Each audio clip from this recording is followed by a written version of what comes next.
In this new world, such dangerous currents have swept along faster than our efforts to contain them. And that is why we cannot afford to be divided. No one nation, no matter how large or powerful, can defeat such challenges alone. None of us can deny these threats or escape responsibility in meeting them.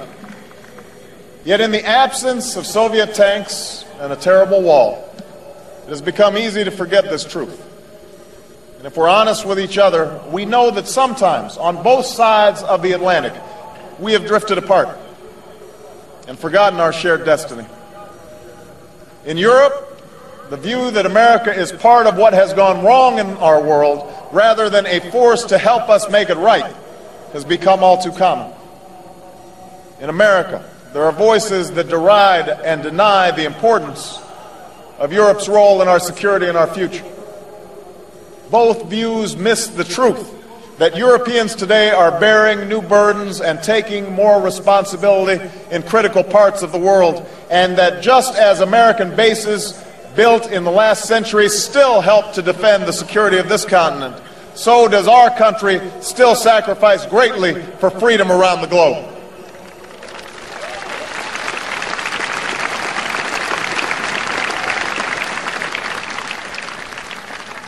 Yes, there have been differences between America and Europe. No doubt there will be differences in the future. But the burdens of global citizenship continue to bind us together. A change of leadership in Washington will not lift this burden. In this new century, Americans and Europeans alike will be required to do more, not less. Partnership and cooperation among nations is not a choice.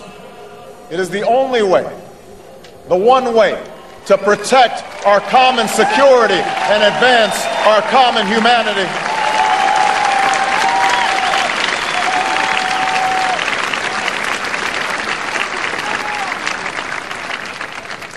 That is why the greatest danger of all is to allow new walls to divide us from one another.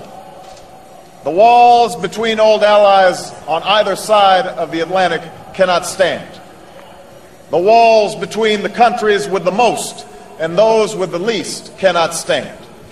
The walls between races and tribes, natives and immigrants, Christians and Muslims and Jews cannot stand. These now are the walls we must tear down.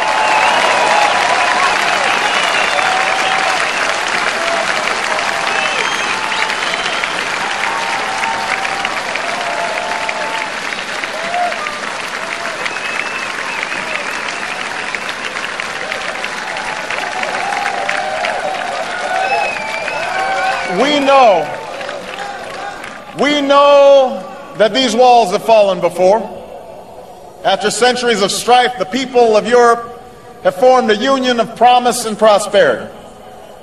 Here, at the base of a column built to mark victory in war, we meet in the center of a Europe at peace.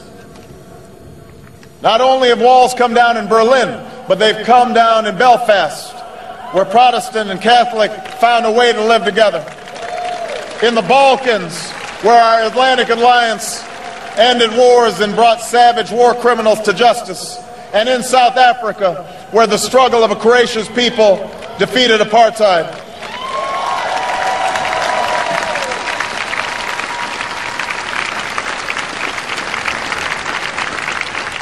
So history reminds us that walls can be torn down, but the task is never easy. True partnership and true progress requires constant work and sustained sacrifice. They require sharing the burdens of development and diplomacy, of peace and progress. They require allies who will listen to each other, learn from each other, and most of all, trust each other.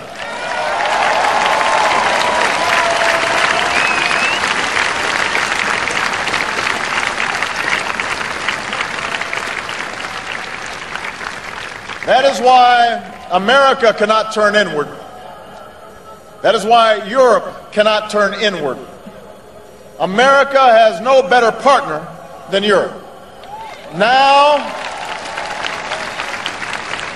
is the time to build new bridges across the globe as strong as the one that binds us across the Atlantic.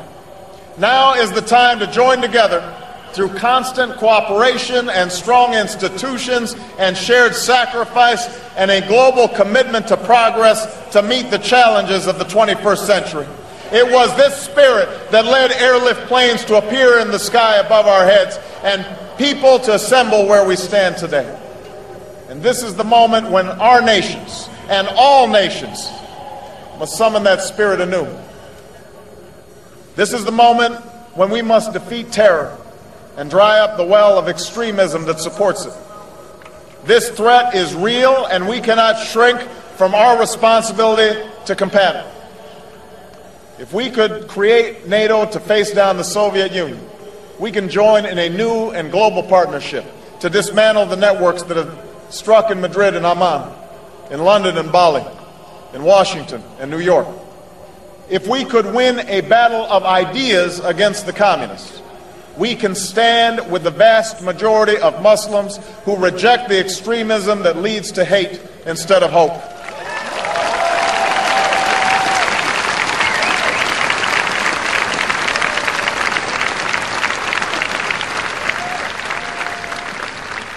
This is the moment when we must renew our resolve to rout the terrorists who threaten our security in Afghanistan and the traffickers who sell drugs on your streets.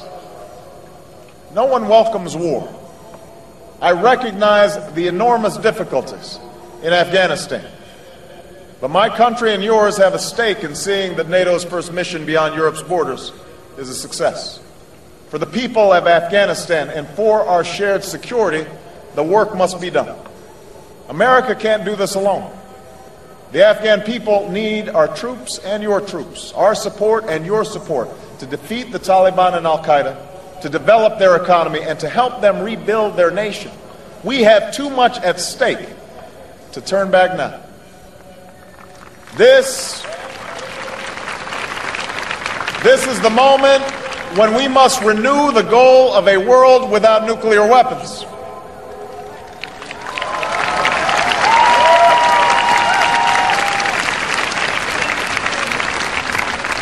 The two superpowers that faced each other across the wall of this city came too close, too often, to destroying all we have built and all that we love. With that wall gone, we need not stand idly by and watch the further spread of the deadly atom. It is time to secure all loose nuclear materials, to stop the spread of nuclear weapons, and to reduce the arsenals from another era. This is the moment to begin the work of seeking the peace of a world without nuclear weapons.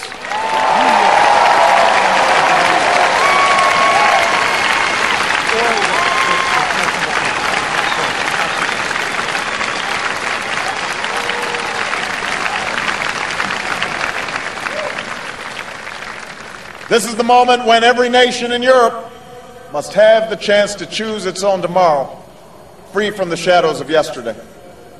In this century, we need a strong European Union that deepens the security and prosperity of this continent while extending a hand abroad. In this century, in this city of all cities, we must reject the Cold War mindset of the past and resolve to work with Russia when we can, to stand up for our values when we must, and to seek a partnership that extends across this entire continent.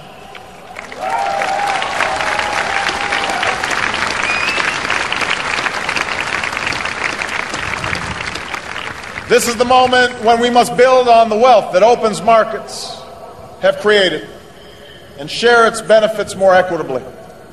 Trade has been a cornerstone of our growth and global development, but we will not be able to sustain this growth if it favors the few and not the many.